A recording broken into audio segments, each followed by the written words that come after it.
Knon 89.3 FM in Dallas and Fort Worth, the voice of the people.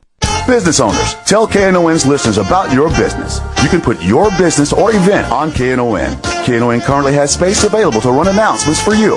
Tell KNON's listeners about your goods, services, nightclub, concert, or event. Help keep the voice of the people on the air while putting your information on the air.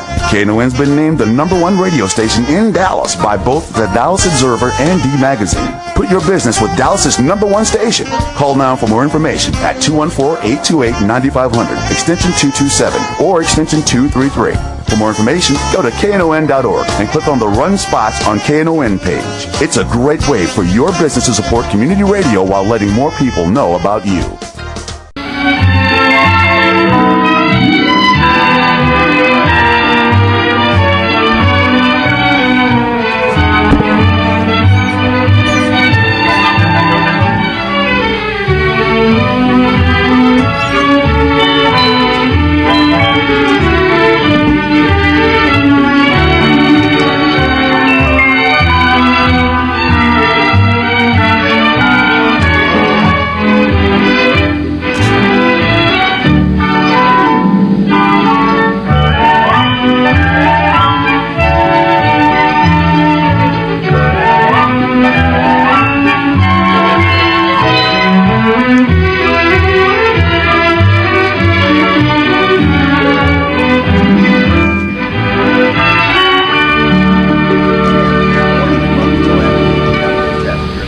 With the late Patti Fink, and this is the oldest, longest running gay and lesbian radio show on the air anywhere in the world. I want to welcome our guests. Our guests are Raul Hinojosa. He is a former KNON DJ, guru, broadcaster.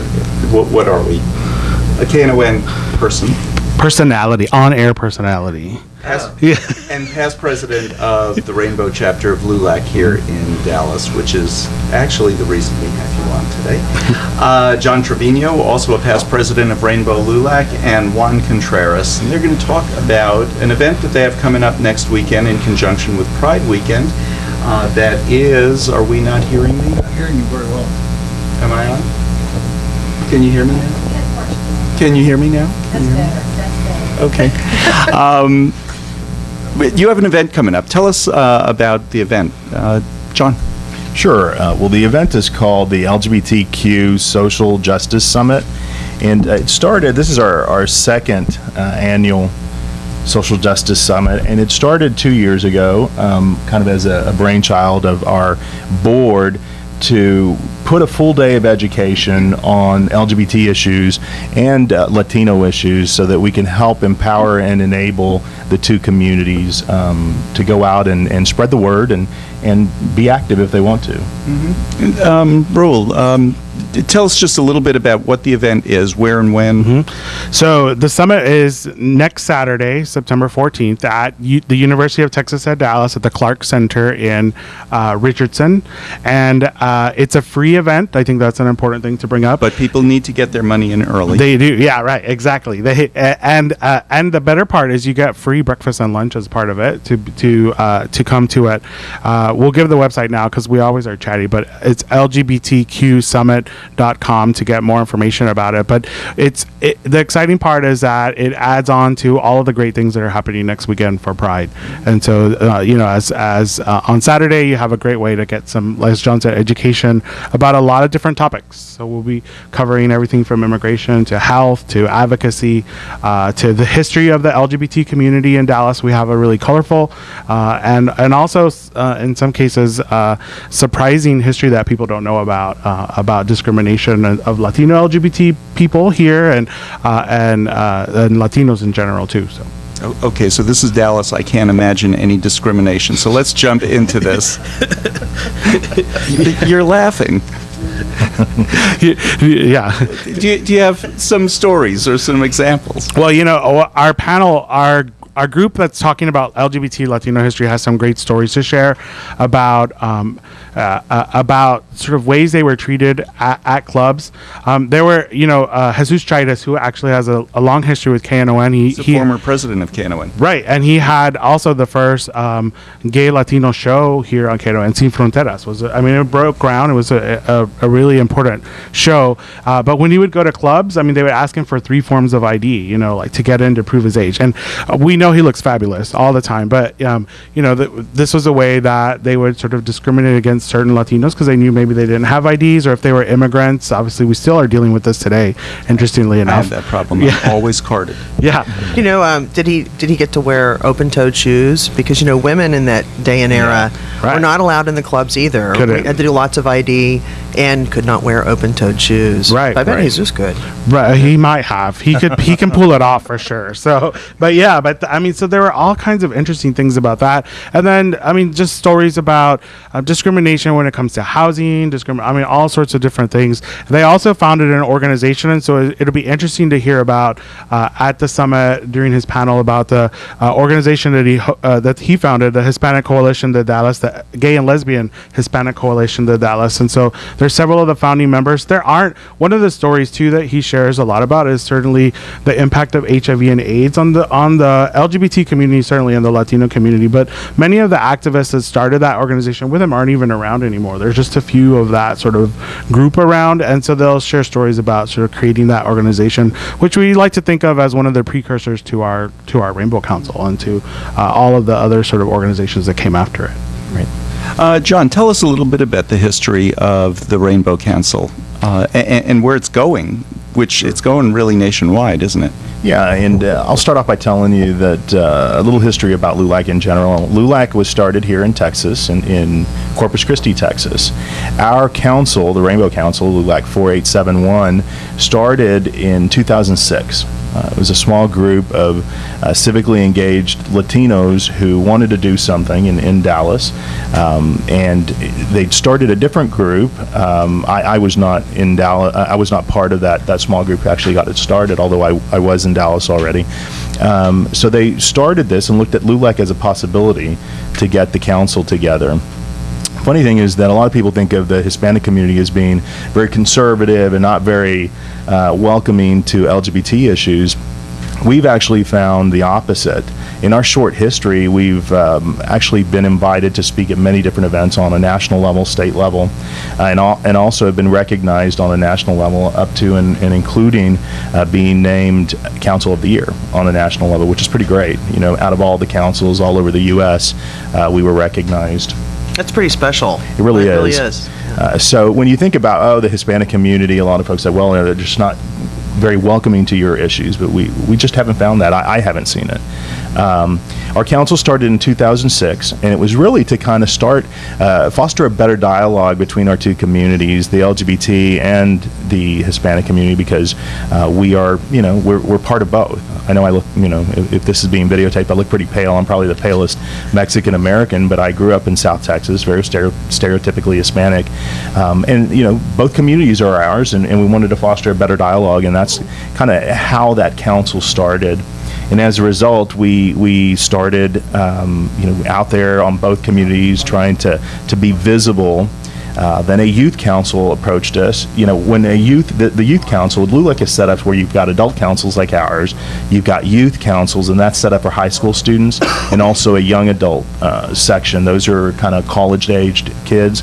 We were approached by a group who was wanting to form a youth council. These are high school students, and these are, most of whom were not LGBT students, but they approached us to sponsor them. They need a sponsor, so that's pretty great. They looked at us because we were so visible in the community. And that's kind of typical. Very often in the high schools, what we're finding are the GSAs, the Gay Straight Alliances. Right. It's the straight part of the Gay Straight Alliance that are forming these groups, because those kids feel real comfortable talking about these issues in a way because they're one step removed, but it's their friends. And probably same thing here. It's Hispanic kids who just, they have other friends who are gay.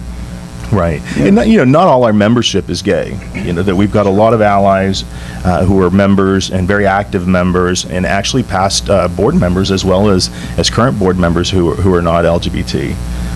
Yeah, I mean, it's funny, just to rag a little bit, I guess, on some of the LULAC councils, but there are a lot of councils that do a variety of different things, and most of them, their leadership decides sort of what's important to them, what are the sort of activities they want to do. And we have a large number of straight allies that join our council that say, well, you guys are the busiest ones. Like, you guys do the most stuff, or you have the most fun parties or whatever. I mean, we just always have a lot of activities going on. And so I think it's been really cool to see the number of straight allies that we attract to our council. But it's even more fascinating to see the college ones and the high school ones, because it's right, David. Like, we see that there is a lot of support from straight allies, and a lot more comfort about talking about issues openly in those environments.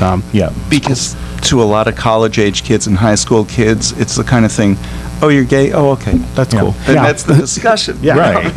I'll tell you, even older folks like us, one of the things that we do in North Texas, our district, which is all of North Texas, is District 3. And one of the things that our district does around the holiday season is something called Cena en el Barrio, dinner in the neighborhood. And what we do is all the different councils collect donations in kind. Like, you get, some councils will collect a bunch of canned food, and they do it by, the adults, young adults, you get the canned food. The youth councils, you guys get this type of food. And typically in the last few times that we've had ours, the adult councils are the dessert, and typically that's cake mixes and that sort of thing. Then we get some sponsors, local sponsors here for the protein, the turkeys and or chickens if we can't get the turkeys, and those are all distributed within your council. Our council, as you know, is the LGBT focused, and an important thing for us was to make sure that our meetings and our focus was around our neighborhood. So we actually meet at Havana's, and there on the Strip, and before that it was at another location there on the Strip.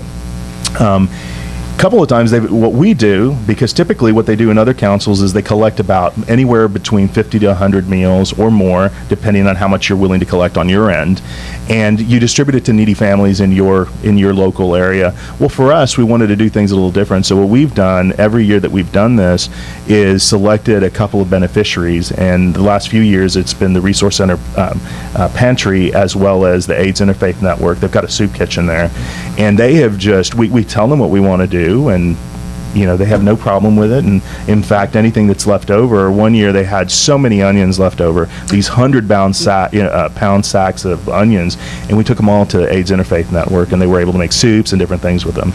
Just tons of it.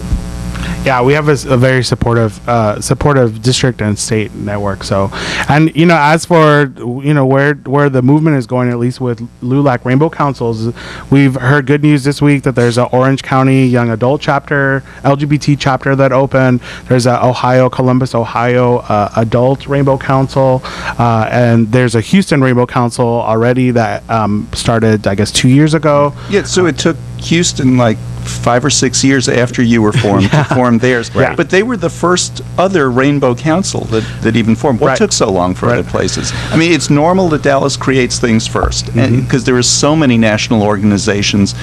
Black Tie Dinner comes to mind. Yeah. Our Black Tie Dinner. HRC's Federal Club started here. All those National Coming Out Day, all that stuff. All that stuff started here, and that's typical in Dallas. Victory Fund. Well, I'll tell you, part of what happened with the Houston Council, and I think it had to do with the election of their mayor, Anise Parker. There were a lot of LGBT Latino leaders that helped with the election, that sort of LULAC, some of the LULAC membership went and said, well, is there any interest in maybe starting this? And so their first president, Edward Sanchez, was very involved in the campaign and learned a lot about LULAC through some of his friends there, and then sort of led the charge. Part of the challenge is always, of course, finding a leader that's willing to get people together and put in the work to build the chapter up. I mean, we were lucky to have some great leaders that have done that and are still part of it here. And so in Houston, I think that's where they were able to identify with, after the synergy of getting their mayor elected, some people that really wanted to step up and continue working on LGBT Latino issues, and found LULAC to be the great platform, because it's a civil rights organization, and obviously these are civil rights that we're fighting for. So it worked out. But we can, the thing that makes us more proud than anything is that we can always say we beat Houston in that regard. Yeah. So there's all those Facebook things about Houston versus Dallas. Well, this is another notch in Dallas. Always. Okay, so they had the gay mayor before we did. Yeah. So we had one running running before. But exactly, right. And kudos to Anise Parker. She's running for her third term. Third and final, yeah. She'll be the end of last term she can run for. So yeah, and that's awesome. Isn't that exciting? I mean, a lesbian mayor. She ran and she won and she got re-elected. Yeah, pretty good stuff. And what's interesting, and we're getting off topic here, but that's okay because as that's the way it is. You know, Raul, we sometimes meander. Yeah. Have you been watching the New York City race? Yeah. Because what's interesting is with Chris Quinn, who's running there, the difference is there's a whole group called something like Gays and Lesbians Against Quinn. Oh, wow. And there would never have been a Gays and Lesbians Against Parker because Parker had built up such support around the city, whereas Quinn hasn't. Quinn did things like, and this was the big thing in New York, and this is why they're against her. She was instrumental in closing a hospital down in southern Manhattan, down in the Village, where most people who had AIDS down there died or were helped. Yeah. And so there's this big thing, and there's such tension there between the different sides. Here, we're in Dallas and we're saying we like the mayor of Houston. Right. I mean, how extraordinary. When was the last time you said you liked the mayor of Houston?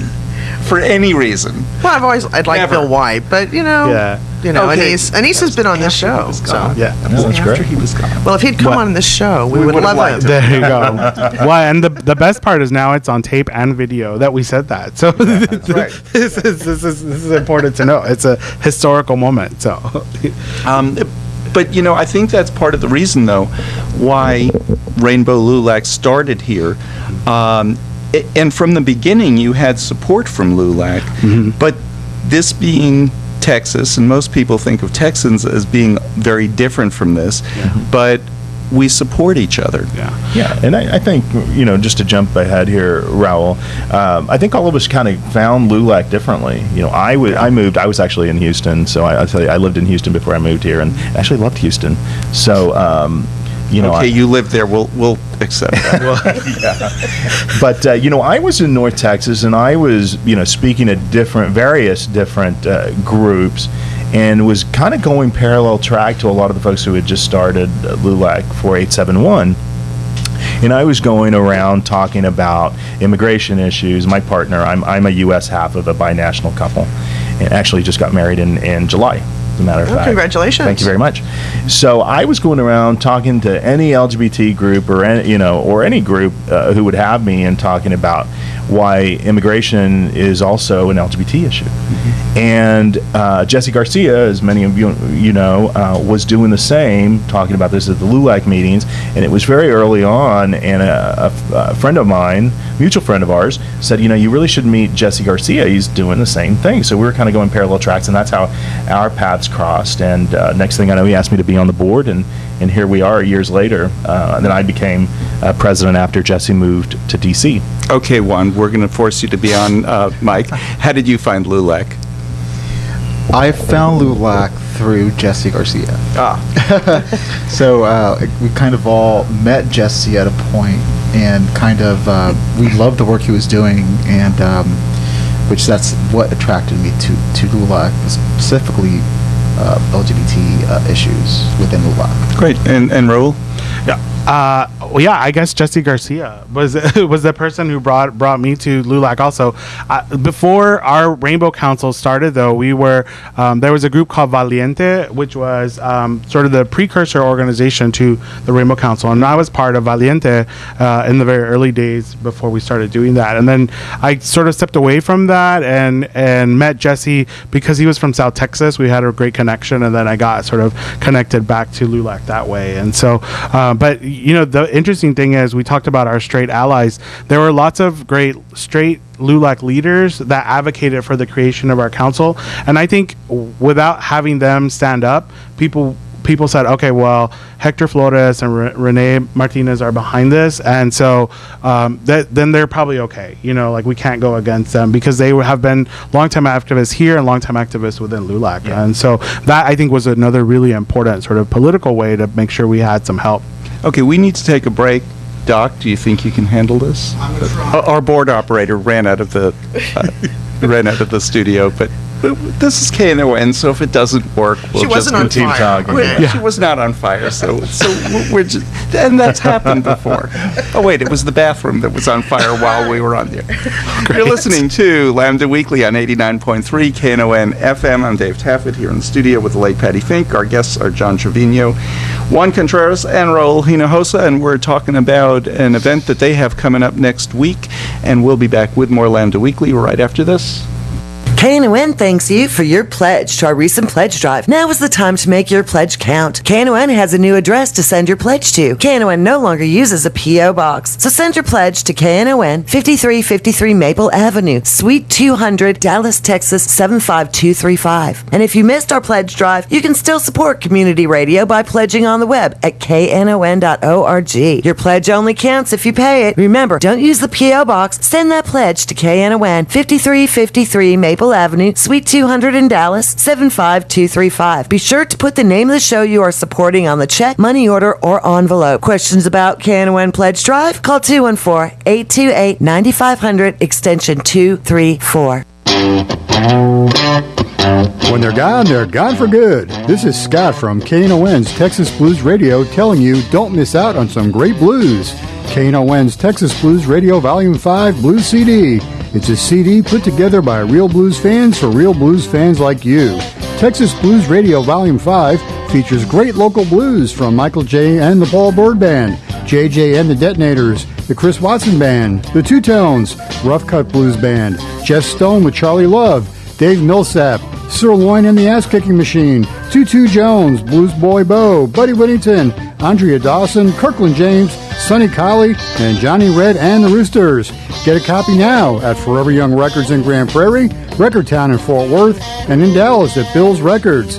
This is a Dallas Blues collector's item. A very limited amount of vinyl copies can be found at Forever Young Records, the sponsor of this great blues project. CD downloads are available at cdbaby.com. Whether you get it as a download, on vinyl, or on CD, all the proceeds will benefit KNON.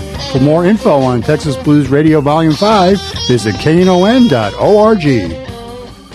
This is Alex Hanselka, and you're listening to Lambda Weekly on 89.3 KNON FM, Dallas. And welcome back to Lambda Weekly. I'm Dave Taffet here in the studio with the late Patti Fink. Our guests are John Trevino, Juan Contreras, and Raul Hinojosa. We're talking about an event that's going to go on at UT Dallas next weekend. It's all day long. It starts at what time? About 8 o'clock is excuse me, it's registration. I know it's early, free David. Free breakfast. It's in the Clark Center, which is their campus center. Right? Yeah, right. It's it used to be the conference center, but it's because Clark Center there. Yeah. In Richardson. Easy to find. UTD is right on Campbell Road. Yep. You'll see it. It's Campbell and Waterview. It's all day. It's 9 to 5. Registration starts at 8. There's lunch included, and it's part of Pride Weekend. So next weekend, this is a great way to come and learn about some very interesting topics, and then have fun on Sunday, sort of marching and having fun celebrating our Pride. So. Okay. So, did you have a question? Yeah, I was going to say, when you go to your website, which is LGBTQsummit.com. You can go, when you go to register, it's like buying something, but it's free. Yeah, it is. You just sign up. But remember the queue, because I know it takes you somewhere. Yeah, don't want to leave off the queue, because then I think it might you don't know where you go off. Also, the queue includes the A's. Yeah. The allies. Yeah. Right. Yeah, there. And that's a great point. You don't have to be Latino to come to this. We're certainly not going to ask you for your Latino card. And you don't have to be a GLBTQ person either. Right. So we'd love to have straight allies come to learn, because the information we're going to talk about is important for all of us to understand. Yeah. And we're trying to be very inclusive. Again, the first one we did was last year. And we focused on health and wellness as one of the panels, and we focused on HIV and male issues primarily. This year we are also including a health and wellness issue, and we really wanted to make sure that this year the focus was on women's issues. So we've got kind of a little health fair, and Raul and Juan, you probably can help me there to talk a little bit more about that. But that's this year's. Well, specifically on the panel, on the presentation that we have, and I have to remind Patty about this. In the old studio a long time ago, in the old house, you made me an honorary lesbian because well, you and Patty, you and Aaron made me an honorary lesbian. So my job this time was to put together a panel that talked about lesbian health issues, and so I channeled on my honorary lesbianism to do that. So you have a great panel. You have someone from Planned Parenthood. Yeah, we have Denise Rodriguez from Planned Parenthood is coming to talk about. She's a former member. Rainbow Council. She'll be talking about things like rape kits and how those prevent pregnancy. Right. Well, she'll be educating people about what some of our legislators don't get. Right. How about how we have to register our uterus with the state of Texas? Exactly. Those things. All of those things. We'll be sharing things that are true at this one on this panel. Denise will help clear those things up. But certainly there are a lot of policy things to talk about with access to healthcare, with reproductive rights, and certainly the legislative actions against reproductive rights.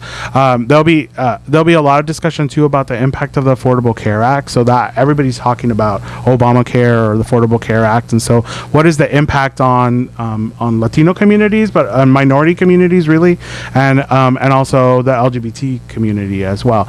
And so Denise will be talking about that, but we also have another speaker, Jessica Gonzalez Rojas, who is the executive director for the National Latina Institute for Reproductive Health, and they are doing some really fascinating work around the federal issues related to reproductive health, reproductive freedom, advocating for social health justice, and then also they'll be talking about sort of how to, from not just policy things, but sort of how to access healthcare, right? So how to find a doctor that understands your cultural and perhaps orientation or identity expression issues, right? So thinking about how you access healthcare and what questions to ask or what things are important, because we know that minority communities and in many cases lesbians sometimes don't access healthcare as frequently as they should. We happen to have a lesbian here in the studio.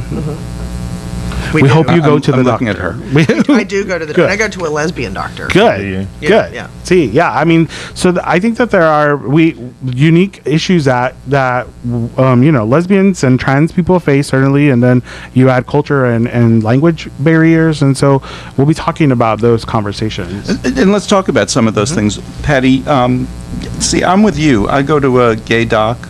I even have a gay dentist. I've always felt just more comfortable, partially because it's not that I'm afraid to come out. I'm so beyond that.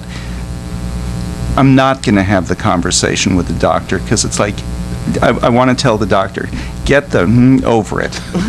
And that's how I feel about it. So I just do, and we're beyond that when we start that relationship. And I know that he understands and is looking for specific things. What are some of the lesbian issues that you are just more comfortable? And I so get that you go to a lesbian doctor.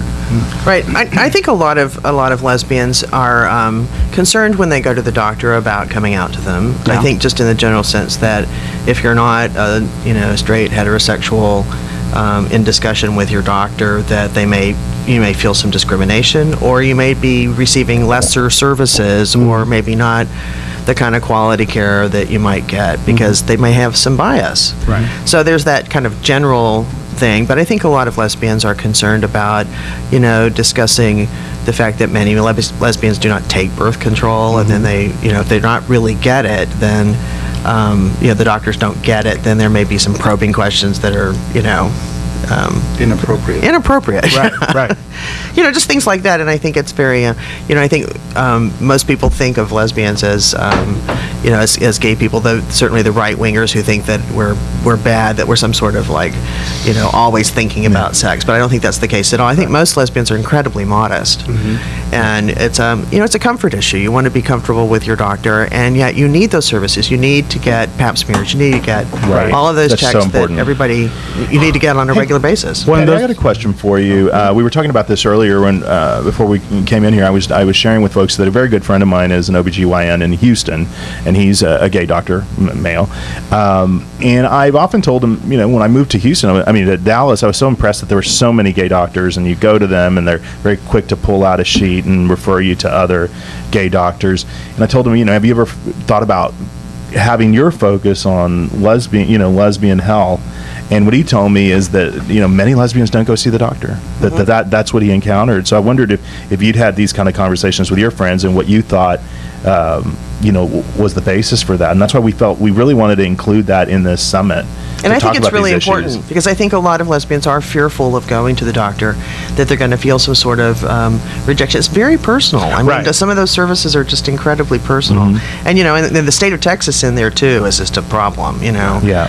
But, just dealing with your doctor alone, I think there's a comfort level one would find if you know your doctor is out or if your doctor has some sort of expression that they are welcoming. That's why I think it's so important for these statements to be out there and people can see them, because then if a doctor said, I'm trans friendly, I get gender identity and expression, you're gonna feel a lot more comfortable going as a trans person to that doctor than someone who says nothing. Yeah. So I had this argument with Blue Cross when we changed to them. I hate this company. So they give you your list of doctors that you can go to. So I said, okay, I don't see a list here for gay-friendly docs. Which ones are? I wanted to know, because my doctor, who they put out of business, specifically because they owe him so much money, he's not on the list. Yeah. Okay, so which doctor can I go to? And I want one specifically who's not going to be judgmental of me being gay. And yes, I did have this conversation with some poor operator with Blue Cross. Could they refer me? No. Yeah. I mean, to me, that is so important. Right. Right, that's not in the training manual. I'm sure. I'm certain that wasn't in there. No, it's not. But if they get those calls enough, it will be. Yeah, but it isn't, and it's an issue. I mean, even think about family planning, right? So if you're a lesbian and you want to have a child, or you're a surrogate or whatever, I mean, you have to have a doctor that understands having that conversation is not going to judge you, right? And or create barriers. And then we talked about trans a little bit before the show, but trans, there are trans people who have still have certain body parts and have to have those wellness exams as well, right? And so either the doctor has to know to be able to ask about those, or to say we need to screen this, or have you had this procedure done to check that, or you have to feel comfortable enough if you're a trans person to say I need to have a prostate exam, or I need to have a pap smear, or whatever. Well, even aside from that, it's really the issue of you present as female, right? You want to be treated as female. It's not going to a doctor who's going to know that you're presenting as female, but you've got a penis, and they're going to be treating you one way or the other, It's just a level of comfort. And when you're in that really intimate, situation of going to see your doctor and talking about these things, you want to be respected. You're human, right? And I think discrimination in that area is so subtle. It can be so subtle. Omission of information. Moving on without mentioning a procedure that you should be having done, or a test, is especially with someone who only goes to the doctor now and then because they are fearful of this very kind of discrimination. It's a cyclical problem. Right. And so, finding lesbians and trans people, finding a doctor they're comfortable with, and then making the effort to go regularly and get those checkups, I think, is a big problem. I mean, just that alone is a big problem. Yeah.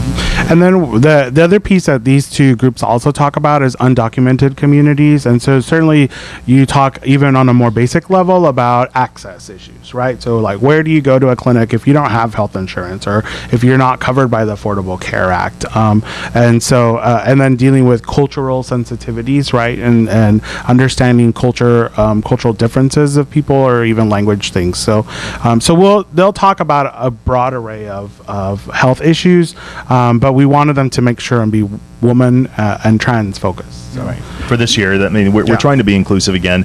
We'll have a sign language interpreter there, depending on what the language ability. Many of us speak Spanish, and some of our board members are, phenomenal, on the Spanish.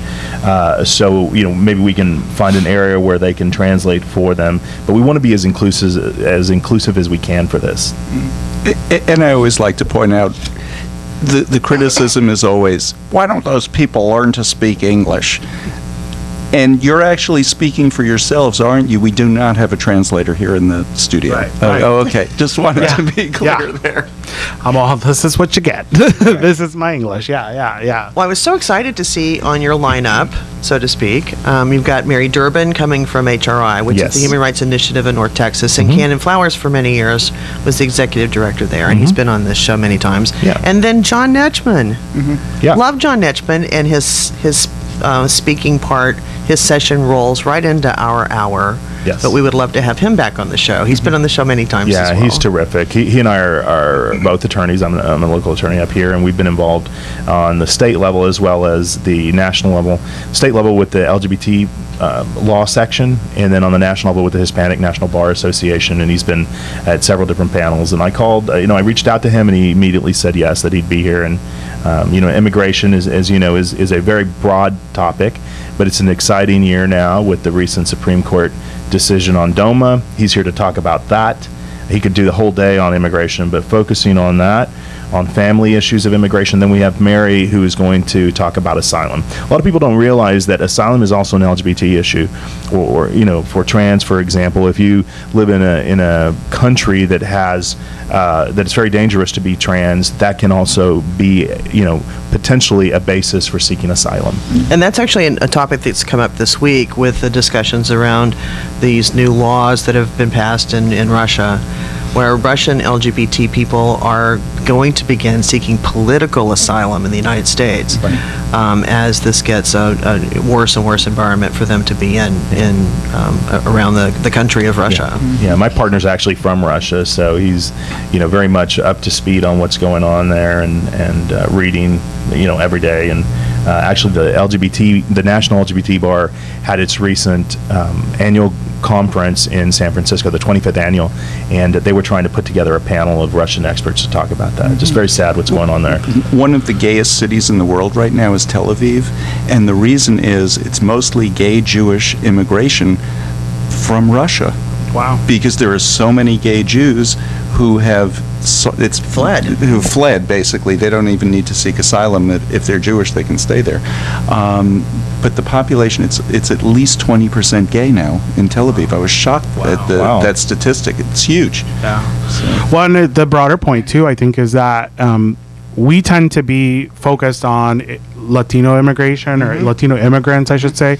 But the immigration topic that they'll be talking about, and the rights and the procedures and the case law really impacts people from lots of different countries. And so Russia's on the radar. There are many people who will be coming here from Asian countries, and a growing Asian immigration or immigrant population. So I think that's part of it too, is that, and that's why we say you don't have to be Latino to come to the summit, because the topics cover the gamut in terms of how it impacts different communities. And we need to take a break. One of the things I've learned about writing about some of the gay immigration stories that I've been writing about in the Dallas Voice is that each case is different, and you need to seek some help. If it's from an attorney, if you can afford it, get it. If it's not, go to one of the immigration groups like Immigration Equality or HRI. But each one really is different, and you have to get that legal advice. So for anybody who is not Hispanic but is dealing with this issue, this would be a great place for them to come to get some information. And that's going to be next week in the Clark Center at UT Dallas from 8 in the morning until 5 in the afternoon. It is free. You can go to LGBTQsummit.com. We'll be back with more Lambda Weekly right after this. Knon thanks you for your pledge to our recent pledge drive. Now's the time to make your pledge count. Knon has a new address for you to send your pledge to. Knon no longer uses a P.O. box. Send your pledge to Knon 5353 Maple Avenue, Suite 200, Dallas, Texas 75235. If you missed our pledge drive, you can still support community radio by pledging on the web at knon.org. Your pledge only counts if you pay it. Remember, don't use the P.O. box. Send that pledge to Knon 5353 Maple Avenue, Suite 200 in Dallas 75235. Be sure to put the name of the show you are supporting on the check or money order or the envelope. Questions about Knon Pledge Drive, 214-828-9500, extension 234. Sweet 16, Louisiana Red, and I'm celebrating my 16th anniversary on KNON, Saturday, September the 21st, at the Sons of Herman Hall, with my good friend, TJ Hooker Taylor, son of Dallas Blues legend Johnny Taylor, the Hitmaker, Little Jimmy and the Feedback Band, and James, why'd you answer my cell phone butler? Doors will open at 7 p.m., music at 8 p.m. I'll be DJing and MCing with that down-home blues and soul mix. So come on out and party with me. Tickets are available now at knon.org. Bill's Records in Dallas. Forever Young Records in Grand Prairie. The Sons of Herman Hall is located at 3414 Elm Street in Dallas. That's TJ Hooker Taylor, Lil Jimmy, and the Feedback Band, James Butler, and a big party at the Sons of Herman Hall, celebrating 16 years of Louisiana Red's Down Home Blues and Soul Mix on KNON, the voice of the people. This is a KNON benefit, sponsored in part by Beneficial Consultant Services, LLC. This is Raphael McDonald from Resource Center Dallas. You're listening to Lambda Weekly on 89.3 KNON FM.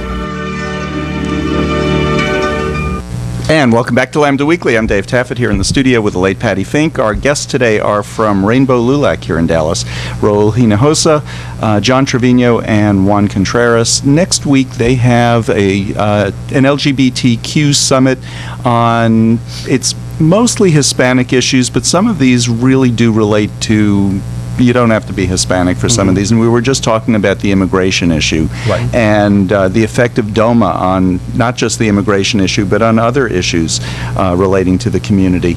But let's get back to immigration. There are so many different ways that people can stay here, can get their visas, or can get asylum or deferred refugee status. Or refugees. There are just so many different permutations.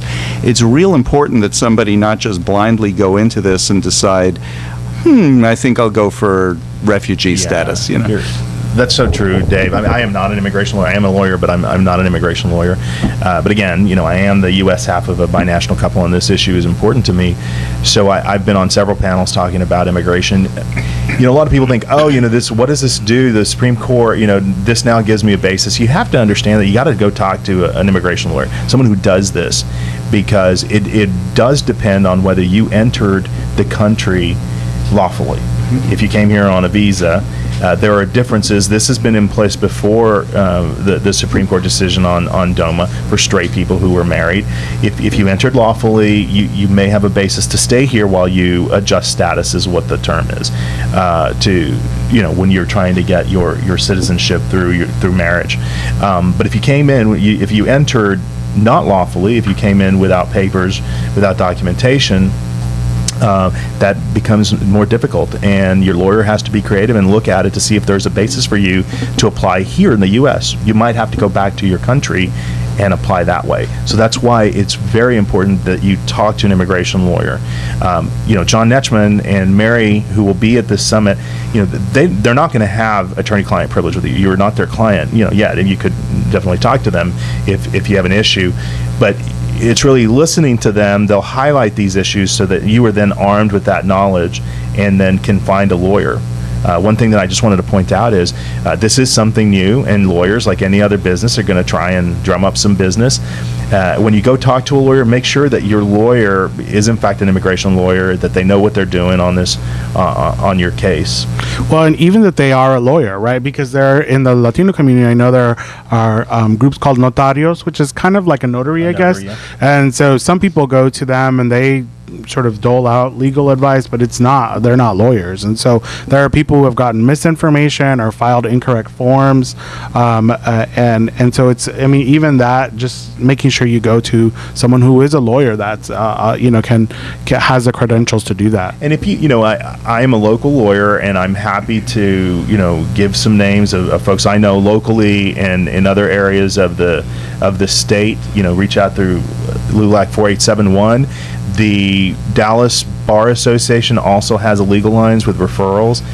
If you don't know any lawyers, there's ways that you can find out. That you can get referrals. And you can go to this summit next Saturday, and perhaps John Netchman could tell you some questions to ask a potential lawyer. What you should know. Like, have you done these cases before? Right. How many?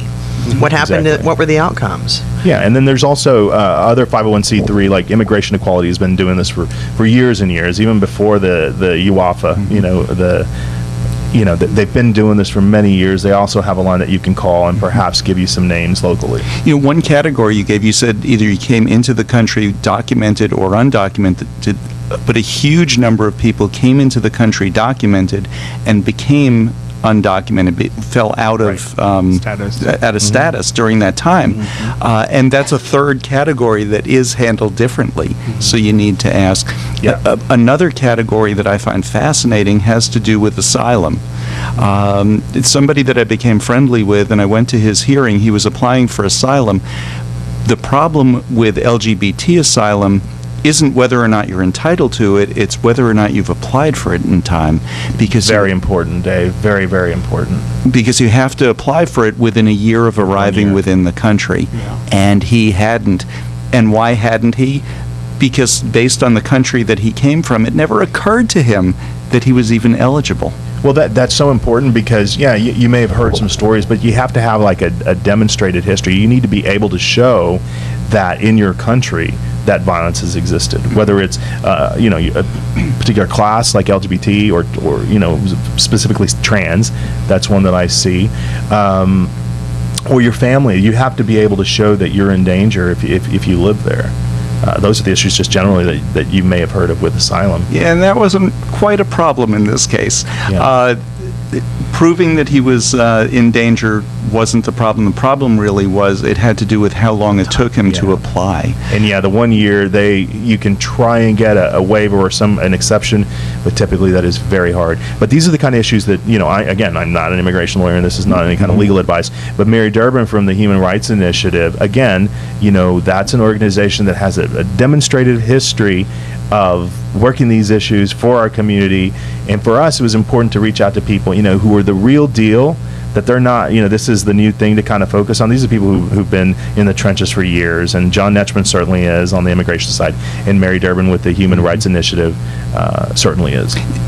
And just to wrap this one up, in this person's case, what happened was so many of us who were American and from a variety of backgrounds came to back him up. He happened to be in a court of the immigration attorney who has the worst record of giving asylum in the country. Not worst record here, worst record in the country. Wow. But because so many of us who were such a variety came to back him up, including his partner's whole family, the judge said, you have a real family here. And because of that, he gave him withholding of removal. Wow, that's great. And he said to him, it was heard on the same day that DOMA was heard in the Supreme Court. And he said, if this case goes the right way, you should be able to apply for permanent citizenship or for your green card leading to permanent citizenship, which he's in the middle of doing now. Great. A lot of people look at immigration as being, immigration, those are immigrant rights, and it's really not an issue. Unless it's a Latino issue or something like that. This is, send them back to their country. Well, in this particular, we're talking about family-based immigration. Well, it's really your right as a U.S. citizen, my right. As a U.S. citizen, I was a veteran. I was in the military for 9 years. My right that if I choose to marry someone, I should be able to have the same rights and privileges that a straight person has to sponsor their spouse. Why is it any different? It's exactly the same thing. I have a quick question here about LULAC's response to marriage equality. This was a really exciting time back in 2012, last year, when the president, at the kind of the nudging, the prodding of the vice president, came out in support of marriage equality. And it was just this rapid fire domino thing. The NAACP turned around and, endorsed marriage equality. And LULAC was so incredibly supportive. Can you talk about that experience and how, before and after and everything? Sure. Well, so our LULAC is a member-driven organization, and so our members at the local level, state level, and national level, when they want to stand behind something or support something, they pass resolutions at each of those levels. And our council, along with the Houston Council, sponsored resolutions at the local, state, and national level in support of marriage equality. And we were so nervous that the body would not pass them. Like we said, well, this group's going to be against it, or this state may not be for it, or we'll have a coalition of people against it, and it passed unanimously. Like there was no discussion about it. It passed unanimously national. All levels. Yeah. When was that? We did. It was actually right before the president made the statement, and so long before. Right. Well, it was just it was literally just maybe a month before or something. Wow. And so our national president, the day the President Obama made his statement, was able to issue a statement saying LULAC has supported this and passed these resolutions on many levels in support of full marriage equality. And the cool thing is that we had a chance to write that resolution. I mean, Jesse Garcia and our council and the Houston people, Edward Sanchez, we put it together. And I'll tell you, the funny thing is we were working it at the convention to try to get people to vote affirmatively for it. Edward Sanchez, the Houston president, he's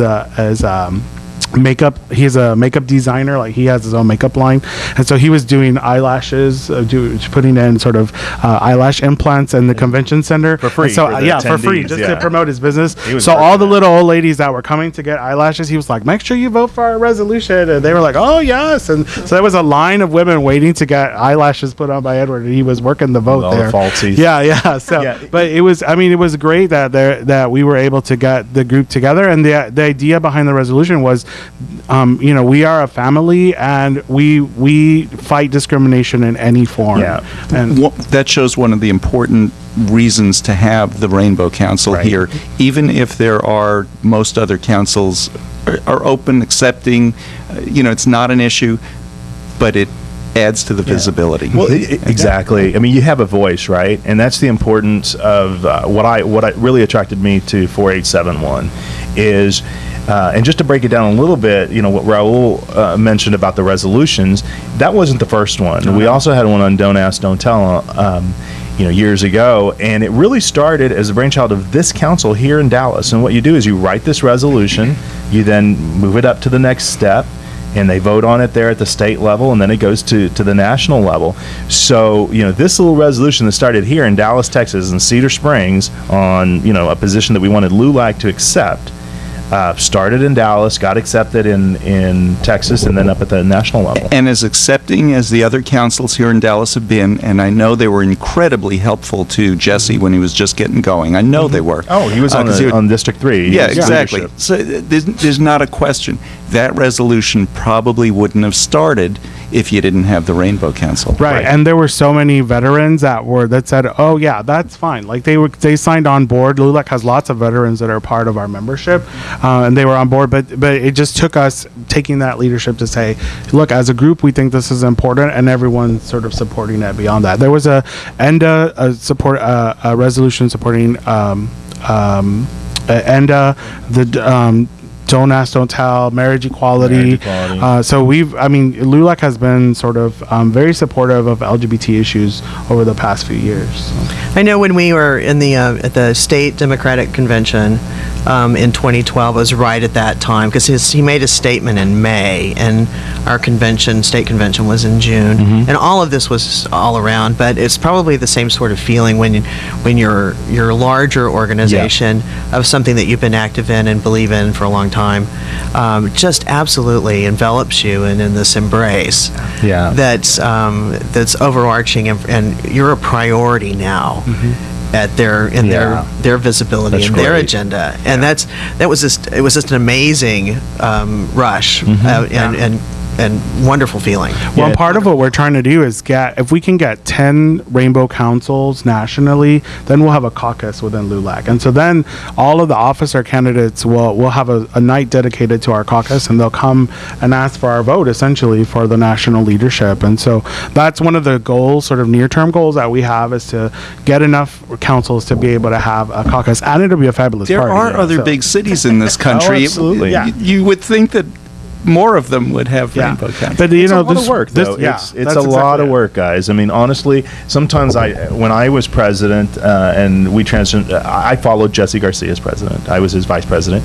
And wait, then, talk about filling shoes. You have to do like chanclas. They were filling chanclas. Right. So, no, that's so true, Patty. I mean, the thing was, Jesse Garcia, we were very visible here and nationally, but quite honestly, Jesse Garcia did most of that work on his own, and I don't think he slept. I think he was just out there writing and doing everything he could.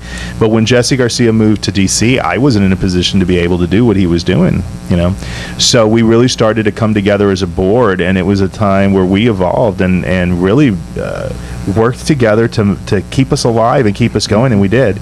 And then from my year, it then transitioned to Raul.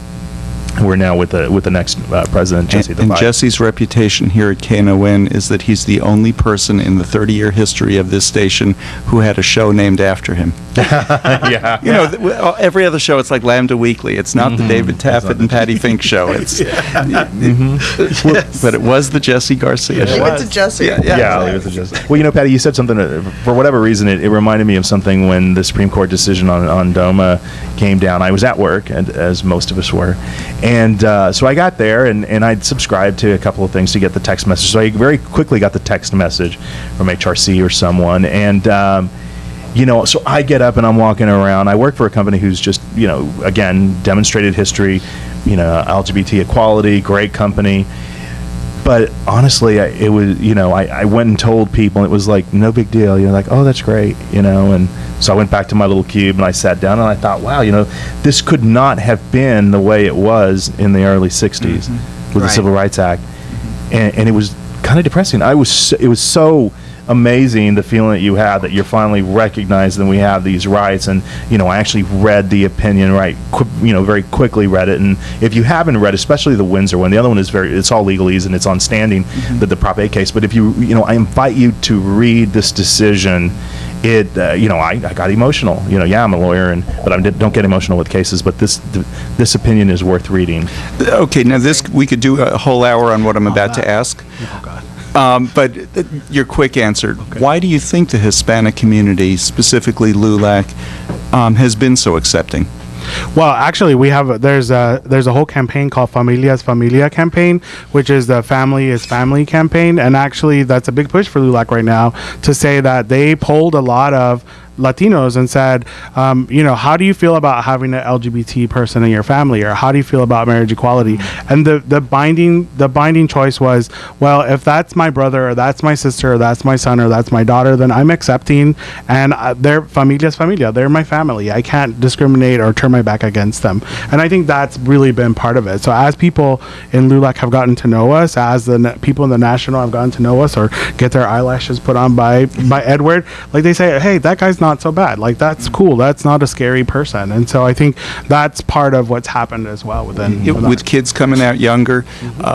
Kids just accept other kids in school. As much as we hear about bullying, there's also, they just, oh, okay, so you're gay. Yeah. Oh, okay. And that becomes the attitude. Yeah. Somebody comes out in your family. Oh, okay, well, that's just who you are. Yeah. Well, I got to tell you, Raul mentioned Rene Martinez earlier, who worked with the DISD, and they were putting together their security officers. They were putting together it was a full day of training, but our piece, they wanted to include a piece that was talking about LGBT issues and kind of sensitivity training. So he reached out to our council. At the time, I was the president of the council, and so I worked with some contacts I knew in Houston. Again, I go back to the folks I know well, and I know a lot of lesbians who are administration, so they helped me put together a training for DISD. Awesome. I want to thank all of you. I know we could just keep talking about this. Well, actually, you're going to next week for all day. It is at UT Dallas at the Clark Center, LGBTQSummit.com. I'm Dave Taffet. I'm here in the studio with the late Patti Fink. I want to thank John Trevino, Juan Contreras. We did get you to talk on mic, and Raul Hinojosa. And go to the summit. I won't be here next week because it's Yom Kippur, but Pattie will be here. Lerone will be here.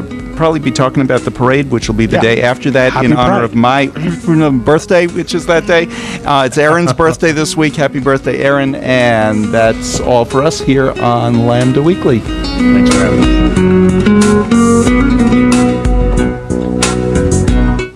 KNON 89.3 FM in Dallas and Fort Worth, the voice of the people.